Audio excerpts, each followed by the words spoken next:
Sunrise at Campobello. It's more than the name of a famous play and film. It's truly a sight to behold.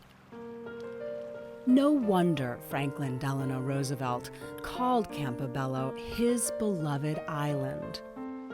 For the wealthy Roosevelt family, this small Canadian island was an escape from the heat of New York summers and the constraints of New York society. What role do you think his time on Campobello played on him becoming the man he became?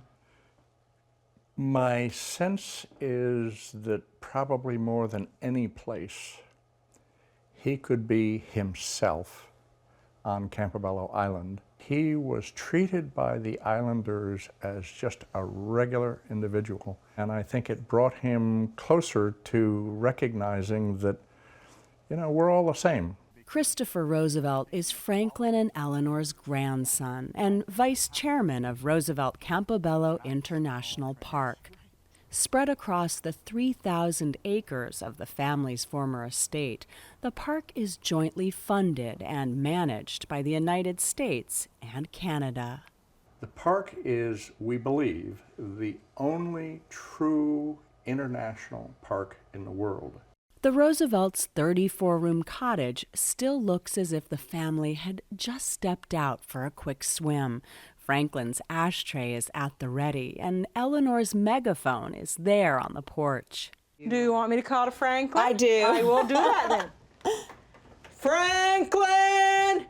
How great! It's pretty amazing. Like so many Campobello natives, park guides Teresa Mitchell and Darlene Savage speak of Eleanor and Franklin as if they were dear friends. He loved Campobello, he loved the cottage, he loved the people. And by all accounts, the feeling was mutual. As a boy, FDR learned to sail under the tutelage of island fishermen. No small accomplishment. Here in the Bay of Fundy, you'll find the highest tides in the world, rising and falling as much as 30 feet every 6 hours. Franklin, Eleanor, and their 5 children enjoyed a vigorous outdoor life. They lived without electricity or a telephone. Eleanor indulged in just one high society practice. Every day at 3 p.m., she served tea. But it was a democratic affair, and children from island families were always welcome. She was the kind of girl, if she said, I'm bringing 5, make sure you're ready for 10. She was very social. Yeah. She was. She enjoyed having company. She didn't love things, she loved people. And she always had an open ear. I think that's what made her such a great First Lady. As for Franklin, he suffered a debilitating attack of polio in this bedroom in 1921 at age 39.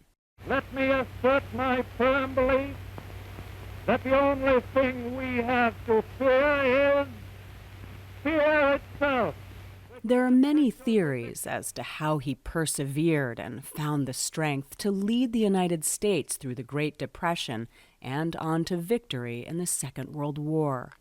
But ask Campobello Island Mayor Stephen Smart, and he'll tell you the answer lies right here.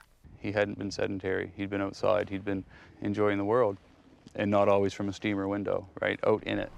Because if you're going to survive on an island like this, you've got to be mentally tough, and you've got to be willing to take some risks. So, Right. It was great training for his presidency. I would say that. As depicted in Sunrise at Campobello, local fishermen helped FDR secretly leave the island in 1921, hiding his condition from the press. When he returned, 12 years later, he had become leader of the free world.